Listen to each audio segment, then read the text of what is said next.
የዘወትር ዒባዳችን ያለሷ የማይሆን ዚክር አለች። ፊ ኩል ረክዓተይን አተሕያ እንቀራለን። አሽሀዱ አን ላ ኢላሃ ኢለላህ ወአሽሀዱ አነ ሙሐመደን ዓብዱሁ ወረሱሉሁ እንላለን። ከዛ በፊት አሰላሙ ዓለይና ወዓላ ዒባዲላሂ አስሳሊሒን እንላለን።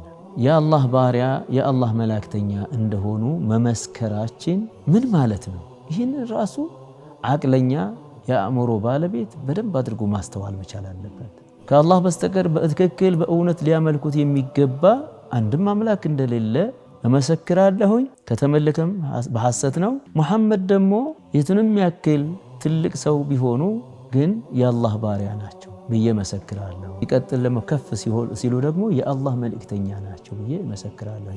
ባሪያ ናቸው፣ ዓብዱን ላ ዩዕበድ፣ ባሪያ ናቸው እንጂ የሚመለኩ አምላክ አይደሉም ነው። ወደ አምላክ ሰውየው መዳረስ ከፈለገ የእሳቸውን ባሪያነት እንደ ሞዴል እንደ አርአያ ወስዶ እንዴት አድርገው ጌታቸውን አመለኩት እኔም እንደሳቸው እንዳመልክ ዘንዳ ይላል እንጂ እንደ አምላክ እሳቸው የሚጠጋጋቸውና አቤት አቤት የሚላቸው አይደሉም ማለት